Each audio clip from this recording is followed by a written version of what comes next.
Hello, all. This is Raj. Welcome to another episode of Directshift Stories. And today we are joined by our COO Vamshi with Sarah Joyner, who is Miss Georgia, US.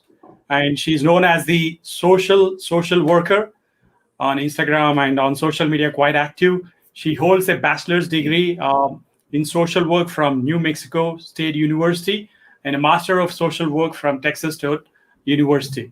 So, in fact, this would be one of the interesting stories where you would see that any woman would love to accomplish their personal goals and professional goals. So, over to you, Vamshi. Thank you. Thank you, Raj.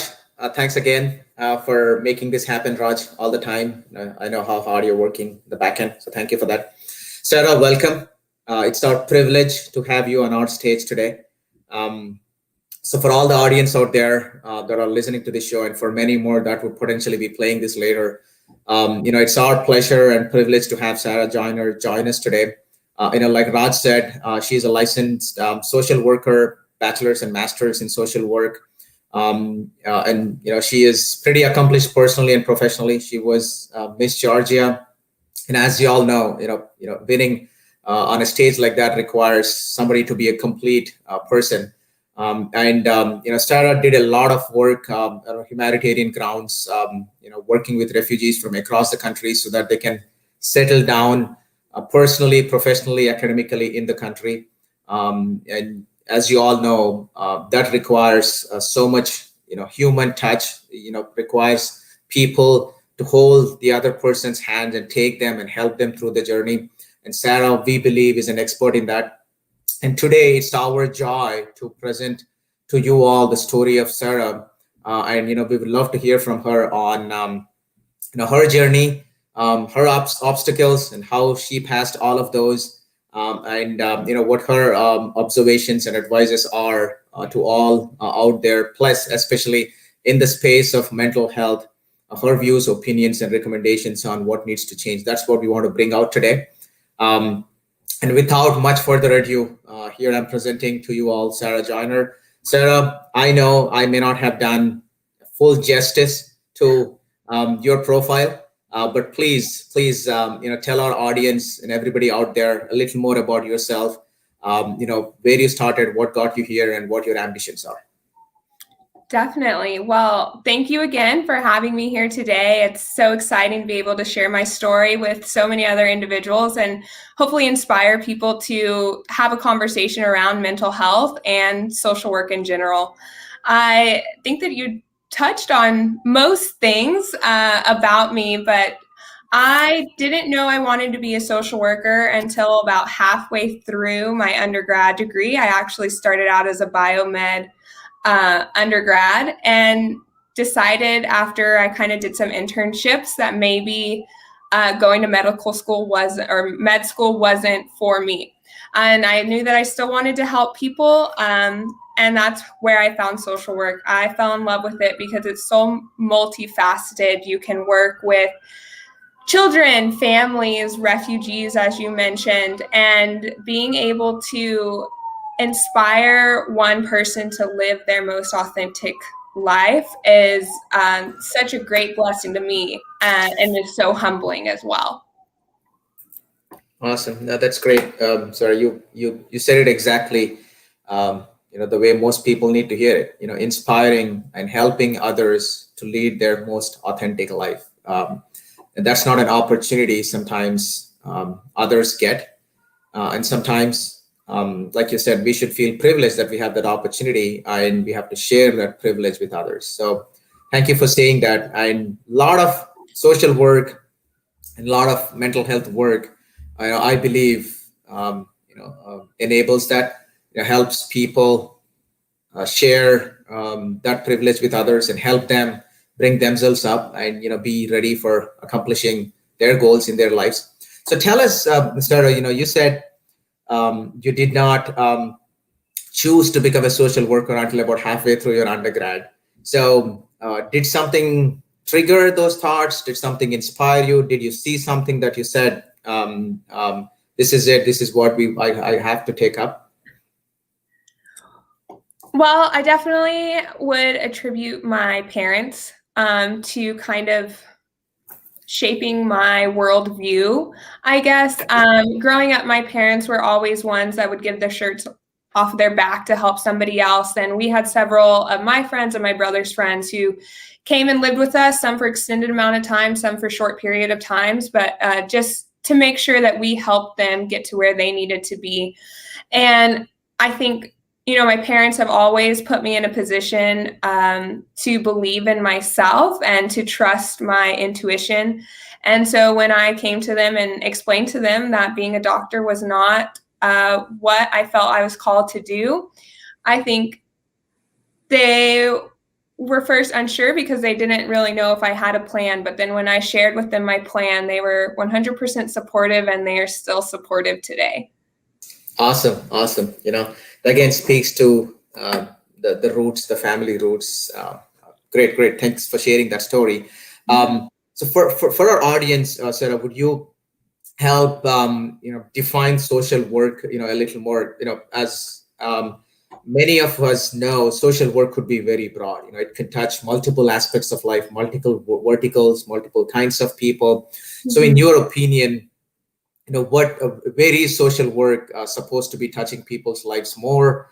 How is it defined today versus, if you had the unlimited definition of where social work should actually be implemented, how would you define it? Wow. Okay. Well, that's a loaded question, but definitely I think as we're going forward in social work today, and being in an evolving tech world, being in a pandemic, social workers our number one goal is to advocate for social justice and to advocate for our clients to be autonomous. So even if we can't reach a person directly through person-in-person contact, being that we're in a pandemic or being that we're distant or individuals are living in a community that doesn't have direct access to mental health care workers, we as social workers can still meet the needs of individuals by putting ourselves out there on social media platforms, having conversations within our communities, and educating people who may have access, like physicians, nurses, individuals who do work directly with the community. We can educate them on how to advocate for that social justice, how to help their clients be their number one advocate. And I think as we continue to grow and go towards that tech aspect, we need to continue to have those conversations like this, like we're having today. No, absolutely. No, that's a great point. I think with as you said, with the continuing evolving technology, how should that become a platform for improving access to social work? How could events like the pandemic, etc., which have the potential to devastate existing infrastructure, how can technology help people still have access to that infrastructure? That's a very, very well-made point. Now, we all know, you are a big social influencer as well. In fact, for all the audience out there, as you can see on the screen, Sarah Joyner is the social worker. So tell us a little more about, how did you come up with the social worker? How are you using the existing social media platforms to really reach out to people and, have, more importantly, give people the access to you and your resources? Yeah, so I started the social worker as a way for me to reach out to the community and kind of process the change that I was going through, shifting and navigating the world from going out of graduate school into the real world, starting to work with clients, understanding my own personal bias. So having that community around me, and LinkedIn has played such a big part in that as well, because I'm getting to hear the views and stories of so many individuals who have gone through similar experiences as myself. So originally the social worker was for me, but as I continued down this journey, I realized that I was coming in contact with so many people who had so many amazing stories, experiences, talents, and knowledge that they were only able to share with their clients or their close colleagues within their communities. And like I mentioned before, tech is a way into everybody's homes. We hold it into the palm of our hand. So being able to give these individuals a platform to share their stories, their knowledge, their expertise was a way for me to give back to the social work community, because I owe so much to it for being able to help me understand who I am as an individual, and also blessing me with opportunities to help other individuals as well. No, that's great. That's great. I think social media is a powerful platform, including LinkedIn, Instagram, Facebook, Twitter, all of these. You said it, you touched upon it. It could be very powerful in expanding our access. Yes. Now, our company, we help clinicians, could be nurses, techs, physicians, physician assistants, nurse practitioners, etc., connect directly with potential employers who have staffing gaps or who have positions open. We connect them directly, help them kind of get staffed, find job opportunities, etc. It's pretty much like a healthcare recruiting marketplace. And we have always been trying to use social media as an effective medium, because as you all know, marketing is really necessary to attract the right kind of audience to your platforms. And social media marketing is the way to go about it right now. Having said that, what we are observing, and I would love to hear your thoughts, is professionals and people are bombarded with social media messages, social media content, especially even general public. We were talking to a clinical psychologist the other day, and he mentioned that the choices for mental health may have improved, but still people need to given levers and right tools to make the right choice. Who should they go to? With information being bombarded on people today, how should people really, what are you seeing? I mean, how are they really choosing the right content? How are you able to attract the right people to your platform? Yeah, I mean, it's overwhelming at times, and I think sometimes with the constant bombardment, it almost is like it sucks kind of the creativity out, because I start to question myself, am I experienced enough to be talking about these certain topics that might have somebody questioning or wanting to seek out therapy. But I think the best way for anybody to sort through like the constant flow of information on social media is definitely, and it is more time consuming, but do your research. If somebody piques your interest, click on their profile, look at their LinkedIn page, see if they are qualified for the information that they are giving out. And if they seem like they know what they're talking about, send them a message and have them kind of share their experiences with you. Because if at the end of the day, like you said, social media is a giant marketing tool. And if their ultimate purpose is to help an individual, they won't be guarded and sharing with who they are to make sure that you're receiving the proper care and treatment. So definitely do your research and take things, obviously, if it is helping you, that's great. But take the constant bombardment of information that you're seeing with a grain of salt, knowing that a ton of editing has gone into this. Know that a ton of social media is a highlight reel. So know that if you are going to interact with somebody who shares information, just do a quick background search. Like I said, social media is the best way to get to know someone. And if they're willing to share their lives on social media, they should be able to share their qualifications and expertise with potential clients as well. No, that's a great point. I think having people spend a little bit of time and do a little bit of research on the content definitely helps. And we know you do a lot of podcasts yourself. You try to bring other mental health workers and clinicians forward to the outer world, and potentially if they go through your podcast, I'm sure that itself is acting as a lot of vetting. That's a great platform to be on. So please, everybody that is out there, please check out Sarah Joyner at the social worker, or her website, please take a look at that. I think it's a great platform to be in, and great platform to reach out to multiple more people looking for getting help from people like you. So I would strongly recommend go to www.sarahjoyner.me and check it out.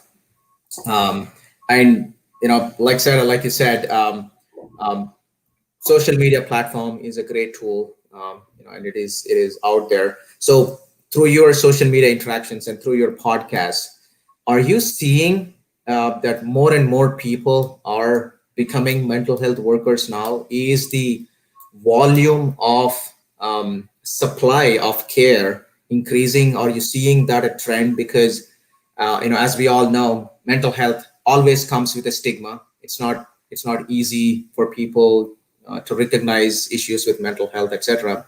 But I think more and more people picking up that profession, more awareness could help really delete or eliminate that stigma, or minimize it at least, and give people the best care. So are you seeing increasing trend in the supply of mental health care? I would like to say yes. But as you know, you kind of mentioned my background in mental health, working with refugees.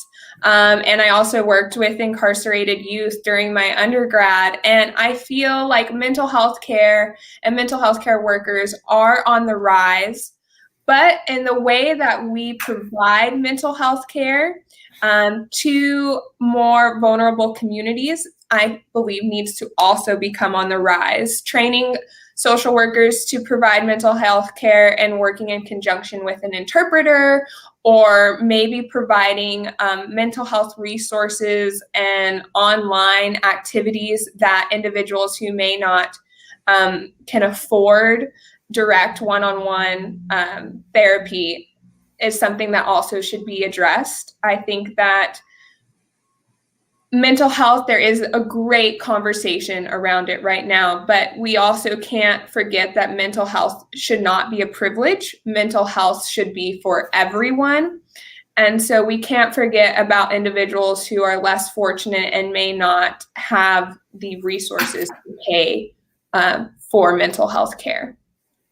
No, that's a great point. I think you're right. Mental health could in many ways be categorized as a specialty care, which potentially is accessible only to a few privileged people, but it should be a basic care right, just like primary care and others should be basic care right and should be accessible to most people.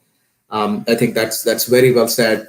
I think most of the revelations of pandemic, I would say, have also been with respect to mental health, not just the physical health of people, but with respect to mental health. I think CMS and government authorities are taking a note of that.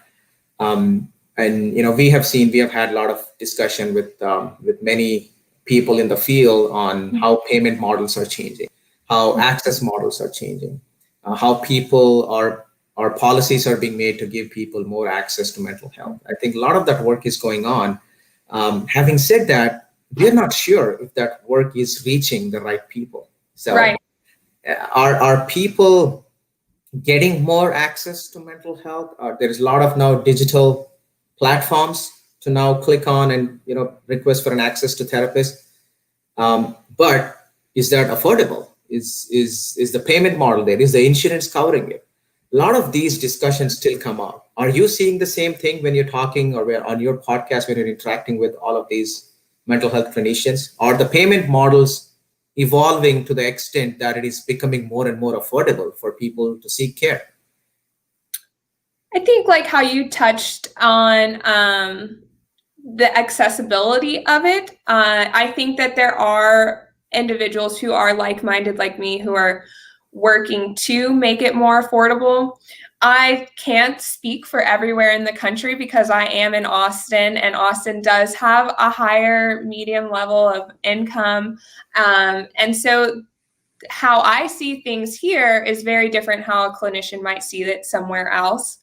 But what I can speak to as well, and it's a little bit off from payment method, but also that mental health is viewed differently by different cultures. So we may, as Americans or, first generation, second generation Americans who have been in the country, understand the importance of mental health. But if you're coming from a culture who mental health, that term may be scary, or it's not something that was ever introduced into your culture, or it's something that if you have it has a religious tie, like having an issue with your mental health has a religious tie to it. Those might also be prohibiting how we as clinicians, practitioners of mental health can reach those communities, because there is that cultural gap in services. No, that's a great point, Sarah. Thank you for touching on it.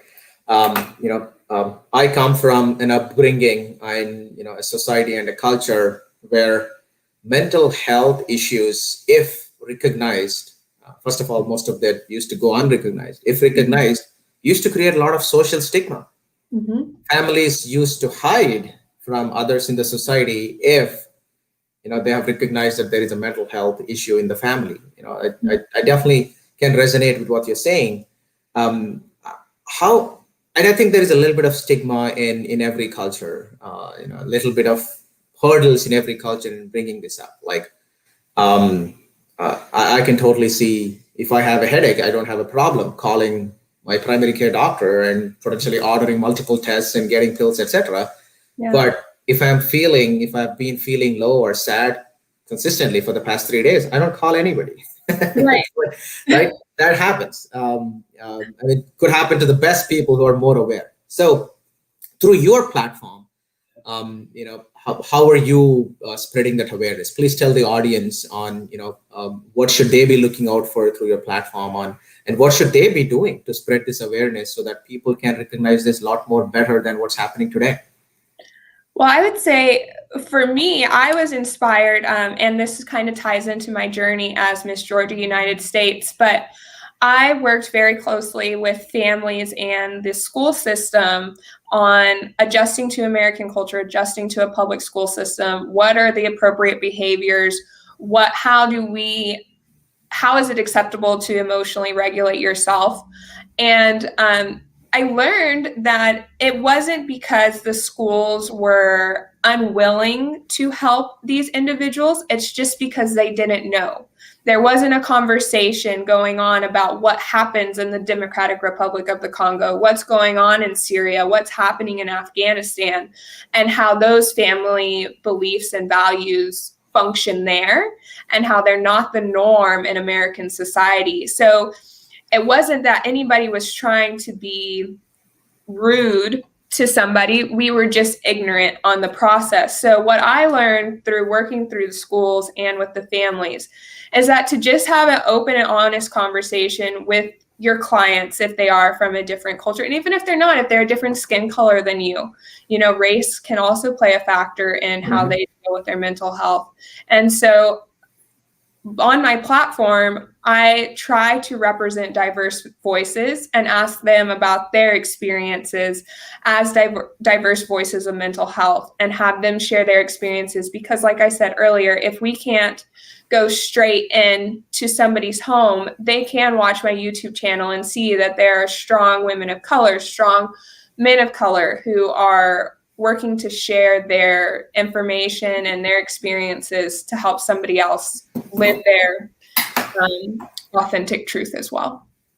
No, that's a great point. You touched upon potential impact of race, impact of social and culture on people's health and mental health.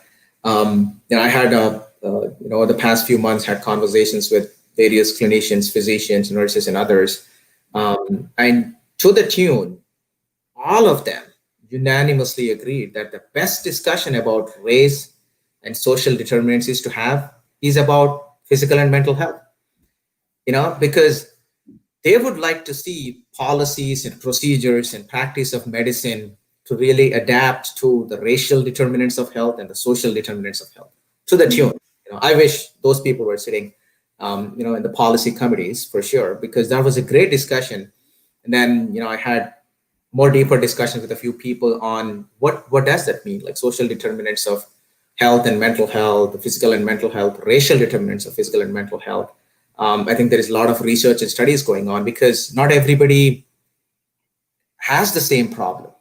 Right. The problems arise from the deeper roots of their society and their race, physical as well as mental. So tell us, your opinion, and I would love to chat more about this with you on, how do you think, that like their racial determinants of health exist there, and how do you think that have to be addressed, in a real subtle way? Because again, any discussion about race in today's world could easily be construed the wrong way, even though you have the best intentions. Right. So how do you see this discussion happening and some potential policies changing? Well, definitely the leaders of mental health innovations, physical health innovations, definitely make sure that you're checking your own personal bias. Is what you're feeling affecting how you're making decisions for other individuals? But also know that one individual's story is not the same for every other individual. I'm a mixed biracial woman. My dad is Black, my mom is white. So although I am categorized as an African American woman in American society, my story is very different than another African American woman. So my health conditions may be different because of my genetic background versus another African American woman. So definitely taking each person's story into account. What environment are they coming from? What was their upbringing like? Were there addictions in their families? Are they predisposed to other mental health illnesses? Don't just say, oh, this woman is Black, so she is more likely to have this, this, and this. Yes, it's good to have that in your textbook, but don't automatically assume. Get to know that person. Take that extra 5 minutes to get that history, because then you'll not only be able to make them feel like they are a individual who has authentic feelings, but they will also learn to advocate for themselves instead of feeling like if I show up at this doctor's office, they're just going to assume what's wrong with me and then walk out and feel defeated. No, that's a great point. I think you mentioned being sensitive to culture, sensitive to genetics, sensitive to race, and spend that extra 5 minutes to kind of bring these sensitivities forward and then use that to hypothesize what could potentially be wrong and then treat that. I think that's such a powerful recommendation, Sarah. I would like to underscore that for all of our audience and potentially even use that. I might steal that from you Please in my do. conversations. Do that the better. Exactly. I think you said it right. Although I think a lot of clinicians, a lot of practitioners of medicine and practitioners of mental health, providers of care, would like to do that. There potentially could be barriers, right? To Right. what extent could you go? As a community of clinicians that is measured on productivity, number of patients that you see as payment models directly tied to number of patients, are there enough incentives to go deeper into personalized histories and help them? That's a great topic, and I would love to brainstorm and get your thoughts more on that. Yeah. So thanks for touching on that. I think our audience and everybody else is taking note of what it means to provide more personalized care, being more culturally sensitive. Absolutely. I would want to come back to one point. Sorry, you mentioned that got stuck in my brain. You said you worked with incarcerated youth. One of my good friends, like probably yesterday or day before yesterday, I was talking to, and then she mentioned she wants to start some of these potentially not-for-profit business for helping people, underserved people with greater access to certain day-to-day life products. And she was mentioning, who does not have access to some of those things is mostly incarcerated youth. Both women and men, boys and girls. They really don't have access to that, and then they're forming impressions at that young age. So it got me to thinking. I think, yeah, there is a lot of care opportunities, in rehab facilities and in prison cells, etc., where they are entitled to the same care potentially as anybody else. So tell us more about your experience there. What did you see? What are your observations, and what stories can you share with us? Well, I mean, I think the biggest thing that I took away from it was what I just touched on a few minutes ago, was taking that extra 5 minutes to get to know somebody and the background that they came from, because understanding an individual's story can make a difference, a huge difference in their future. Because I worked as a social worker at the public defender's office in New Mexico, I worked directly with probation officers, judges, and attorneys. And so when I was advocating for these young incarcerated individuals, I shared with them their personal history.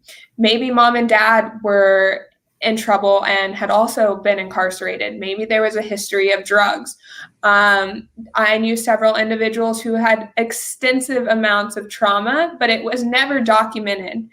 There was nothing to say what was going on. And those few details that somebody didn't have the time to comb through and figure out made the difference in their case. And they were able to go to rehabilitation facilities. They were able to get into military colleges. They were given a chance that they otherwise wouldn't have had if somebody didn't sit down and ask them what happened before this point. No, that's such a great work that you've done. Thank you. Thank you so much for doing that. And I think you have done full justice to the statement that you continuously make, like help somebody reach their most authentic life or live their most authentic life. Sitting with them, giving them a view of what the potential could look like, and understanding what their background has been. That's such great work. Now let me ask you, without getting too much into politics or policies, because I could easily be treading careful boundaries here, but I'll still go there.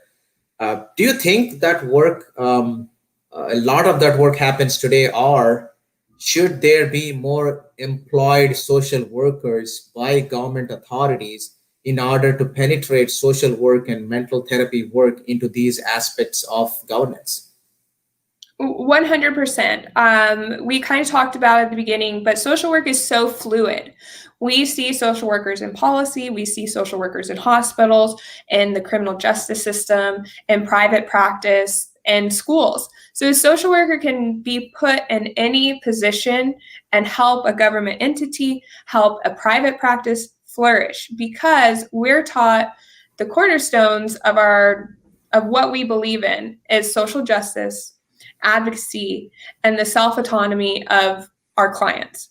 So even if a government agency couldn't afford to employ 5 social workers, I definitely think that having a trained and licensed social worker go in to a government agency and just do like a week-long training on how can we get information in a timely manner? How can we make unbiased opinions? If we do have a biased opinion, how do we talk to our supervisors about that?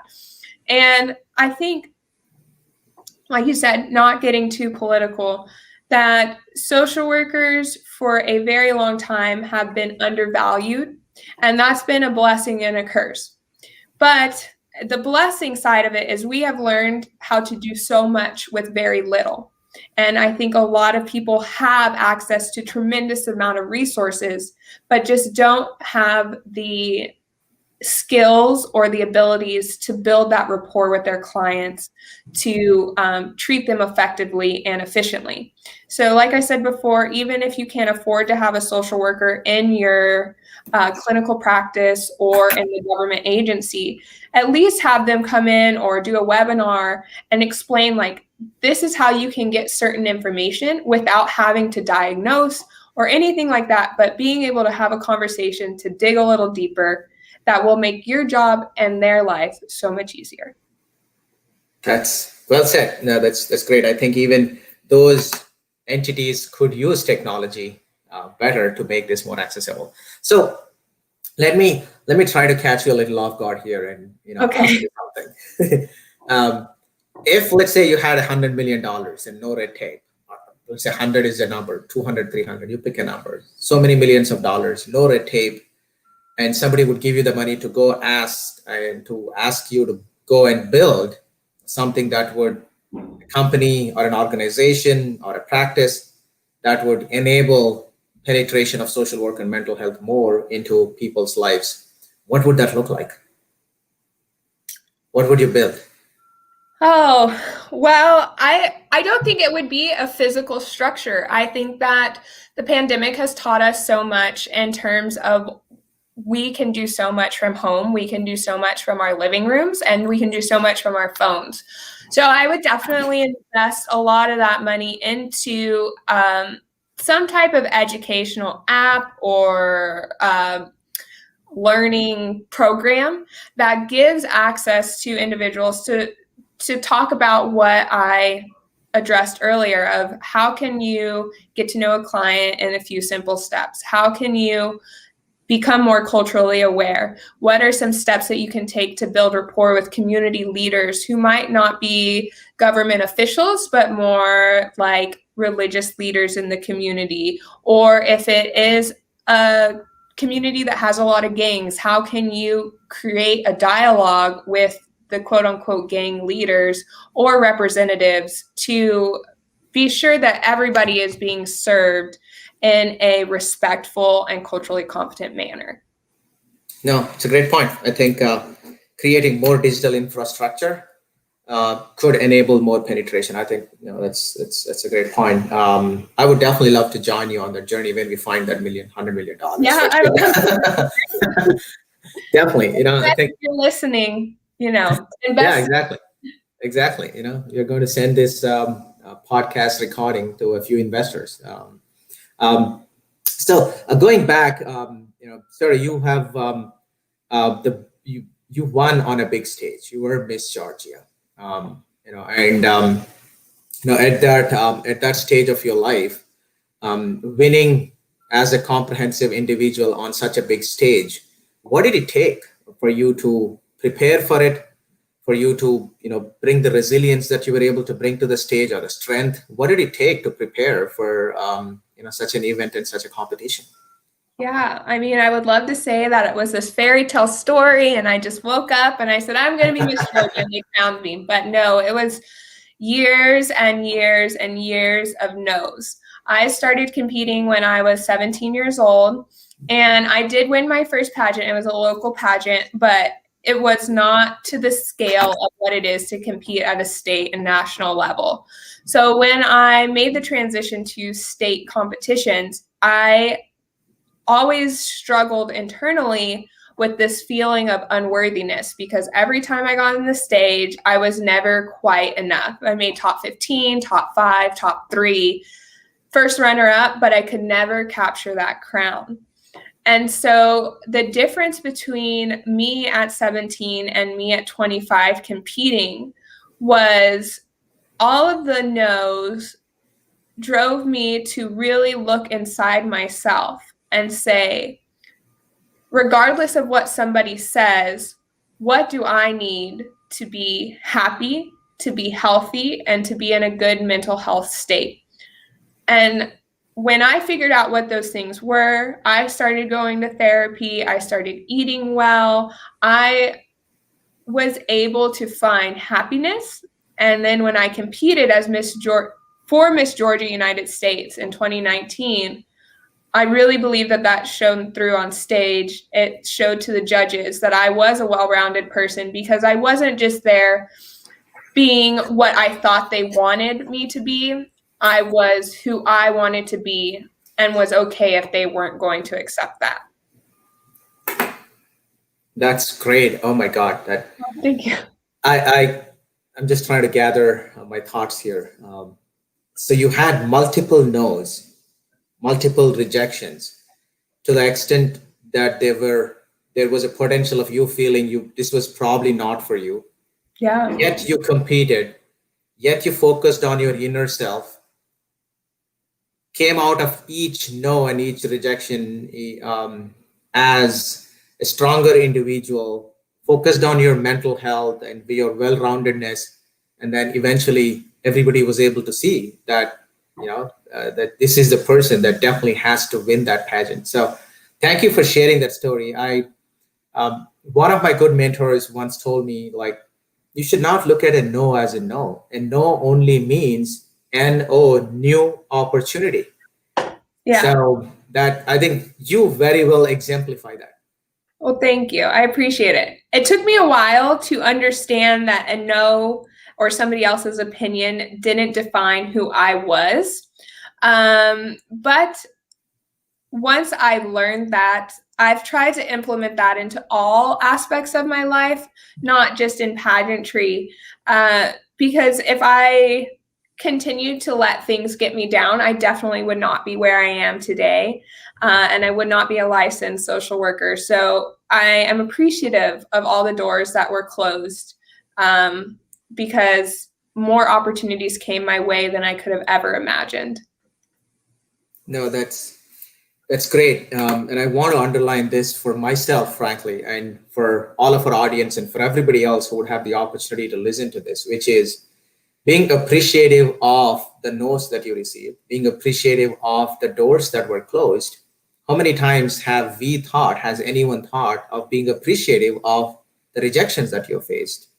I think that ties very closely to mental health as well, which is if you are able to change or rewire your thinking to be appreciative of the rejections coming from personal, professional, social, any kind of challenges, you would have a different aspect to your own mental health, and that would potentially lead you to success.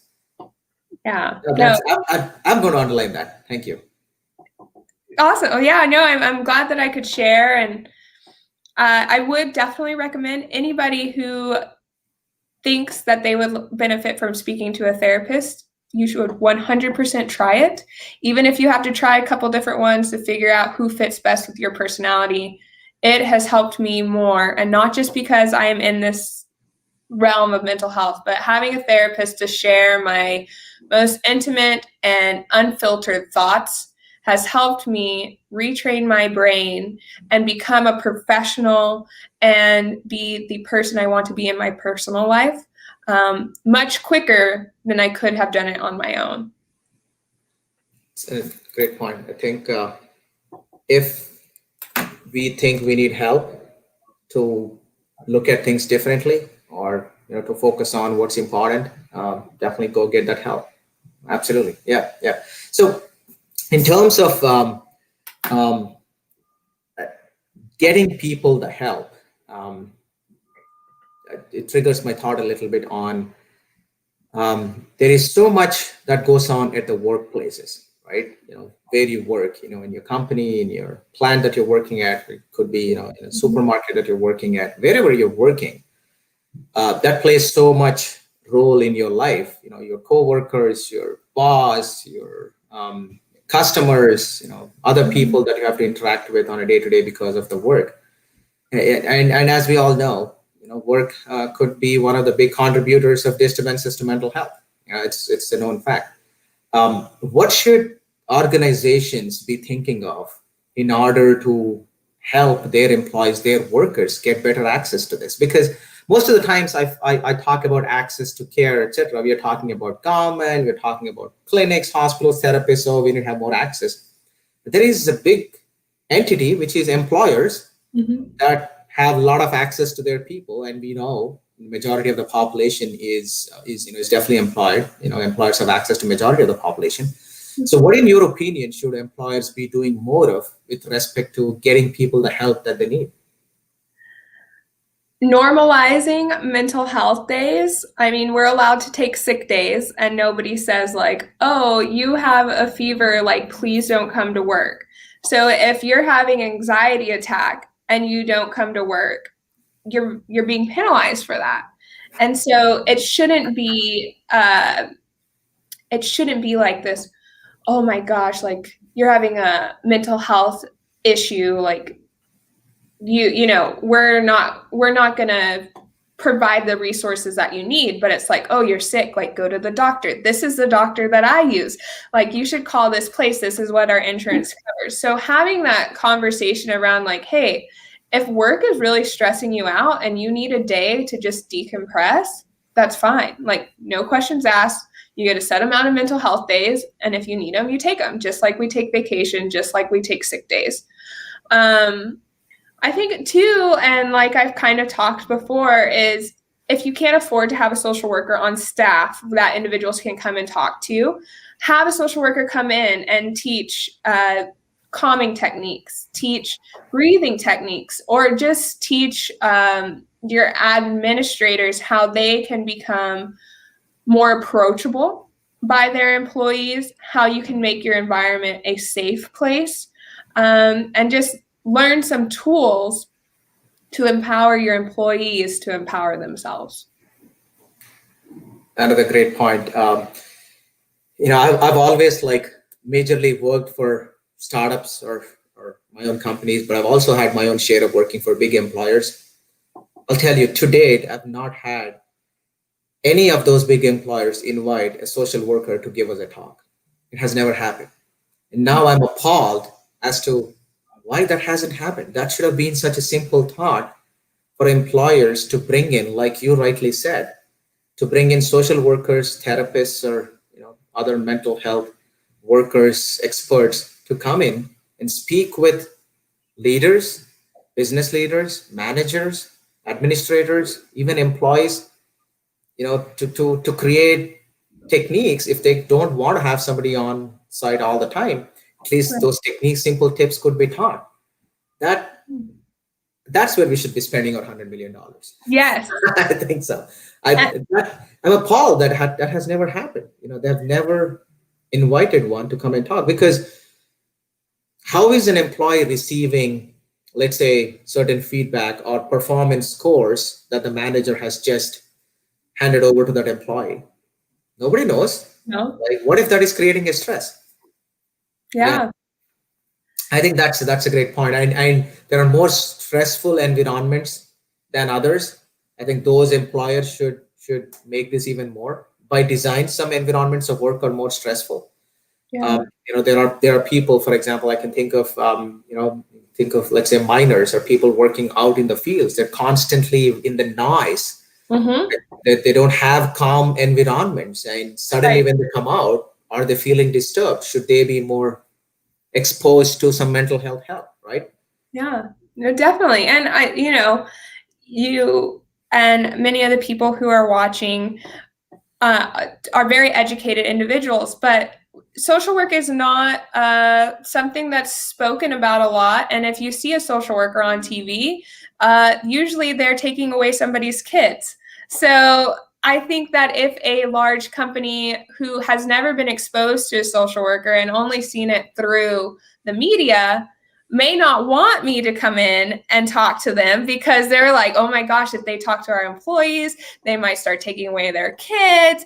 And although I am a mandated reporter, which means that if I suspect child abuse, I have to report it, it's not my goal in life to make you miserable. My goal in life is to give you the tools that you need to become the best version of yourself.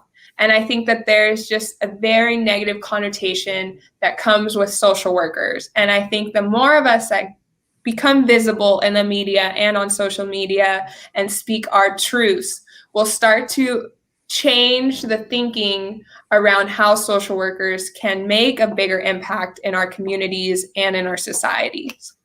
That's such a great point. I think, thanks for touching upon that again. I think you defined it better again for our audience and people that would potentially have access to this recording, which is how social work is actually a well-rounded work, will enable you to live your best life versus having pigeonholed views of, social work means kids being taken away, etc. That's not the case. Thanks for reminding us of that. And I think there is, for everybody out there taking notes from this discussion, there is an opportunity for employers to do more with getting more social work and therapist help to design their own worker management or workforce management techniques. Yeah, and give them the access to those things. I'm sure it can easily be incorporated into some of their payment models, or some of the insurance models that they already have. Access to these things should not be that difficult to incorporate if the employers have the will to do that. Right. And it just boils down to having a conversation. And I always take it back to the conversations that I had with the schools and the families that I helped resettle. Neither one of them understood or knew, and we don't know what we don't know.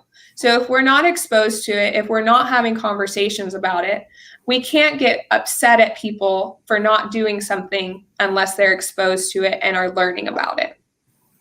No, totally. Great point. Yep. Last question, Sarah, although I could do this all day. I'm so happy that we at Directshifts got the opportunity to bring forth your story. And that's pretty much our mission. Our mission is to provide clinicians better opportunities, to find better jobs, better staffing opportunities, and at the same time bring clinician and people who provide the care to all of us, bring their stories forward. That's pretty much our mission. So and I can already feel our mission being fully served today, and being completely justified today. So once again, thank you. But I do have one last question. You've won a pageant. You've been a social worker. You did a lot of humanitarian work. You continue to do a lot of podcasts. You're a social media influencer. I may be forgetting a few things, but you are a ton of things that you have accomplished through being strong and and resilient and all of that. So what is the best compliment that you've ever received? I think the best compliment that anybody has given me, and I've gotten it a few times within the past few months, is that people really appreciate my warmth. I never thought of myself as a warm person, but the more that people bring it to my attention, the more I want to be intentional with my warmth. And so when I do interact with individuals, I want to make sure that they feel like I am a trusted person that they can share their truths with, and also that they can walk away knowing that they don't have to carry their burdens on their own anymore, and knowing that they have somebody who will listen to them and help them find the tools that they need to continue to live their lives and get on a track that makes them feel their most authentic selves. Totally. That's, I think, a very well justified compliment. I can feel that today. I can totally feel the warmth, the trust, and the credibility that you bring immediately to any stage that you're on. Again, I'm sure that is backed up by years and years worth of hard work and experiences and expertise. So definitely thank you for sharing that with me. To all the audience out there that are listening to this live, watching this live, and potentially will see this later on, please check at Instagram, the social worker, and www.sarahjoyner.me. And I would strongly recommend taking some notes from this on some important points and recommendations that Sarah gave about mental health awareness, and how helping others reach their full potential of life, live their authentic life, is such an important aspect of mental health, and how mental health needs to be recognized as a primary right versus a privilege. I think there are a lot of such key takeaways. Sarah, thank you for sharing that. Again, it's a privilege for us to have you on our stage today. Any final thoughts, comments that you want to share with our audience? All I ask is that anybody who is watching, whether you are a clinician or a potential client yourself of one of these clinicians, is advocate for yourself. Know that there is nothing wrong with saying what you need and what you feel. You're an expert of your own story. You're an expert of what's going on and how you feel. So be sure that you are open and transparent with anybody who is providing you health care, providing you mental health care, because only you know yourself the best. And by empowering yourself to be an advocate for yourself, you are going to be an inspiration for so many others to come. Thank you so much, Sarah, for that. Thank you again for being a part of our little journey here and our platform. Raj, over to you. Raj, you're on mute. Okay. Thank you, Vamshi. Thank you, Sarah. I enjoyed every minute of the entire conversation. Sarah, I have one last question, just the fun part again now. If you're Okay. not recording your podcast, if you are doing something which you love, which is again cooking, I also read in your bio you spoil your cat Remy. Yes. So is Remy around? How do you do that? Well, Remy is sleeping on Okay. the sofa in front of me. So she's hanging out. But we are big foodies in this house. So anytime we eat, obviously we have to give Remy some treats. So she's always eating treats and lots of pets and lots of love. She's our fur baby, so we have to give her a lot of love and attention. Thank you so much. So, for all the listeners out there, make sure you enjoy your time with whatever Sarah has mentioned throughout her journey, right from being 17-year-old to 25-year-old to impacting millions of lives over there in the society on social media. So, make sure if you're watching the replay, like, comment, share, and also visit the social media handles of Sarah. And if you have any questions, again, feel free to get in touch with her on LinkedIn. And thank you so much, Sarah. I've got too many no's on social media before you accepted this particular podcast interview. Again, a huge thank you.